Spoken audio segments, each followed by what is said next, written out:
Tuloy ang pagsusulong ng ilang veterano sa Senado sa pagiging Senate President ni Senador Tito Soto.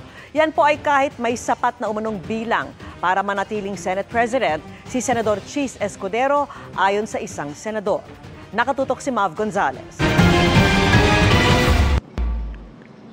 Ang inaabangan sa pagbubukas ng sesyon ng Senado sa July 28, mananatili ba sa pwesto si Senate President Chis Escudero o mapapalitan sa pwesto?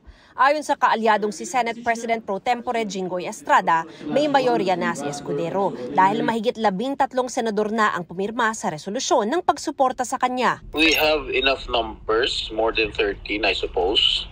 And I think Senate President Chis Escudero is already secured of having his next term as Senate President. Meron pang 2 linggo. Anything can still happen, but I think itong 2 weeks ito, siguro total nakapirma na sila. I hope they don't change their minds. Reaksyon ni Senador Mig Zubiri sa sinabi ni Estrada. Di wow. Congratulations. Pagka ganun. Ako naman, we're not actively campaigning for leadership position. No? Ako, I'm not actively campaigning. Of course, I'm supporting Senator Tito Soto and I've worked with him.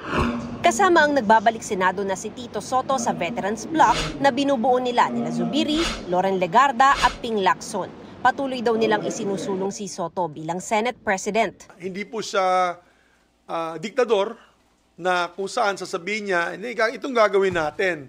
Kung ayaw nyo, di pagdebatihan natin sa plenaryo. Hindi, ang style po ni Senator Soto, pasok muna tayo sa loob, mag-debate muna tayo doon so that we don't show a very divisive Senate, then we come up with a consensus. And those who do not agree with the consensus can do the vote.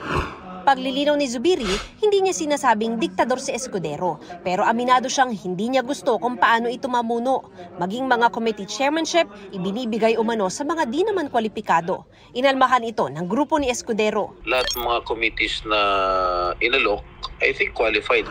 Dagdag ni Zubiri, kung sakali, handa raw silang maging Senate Minority Bloc at bukas din daw silang sumuporta sa ibang kandidato na wala sa bloke nila. We're open to another third force. Baka may dark horse dyan na gustong tumayo. Why not? We talked about it sa grupo namin. If there's a dark horse that will come out, that's not necessarily us four. We're willing to support.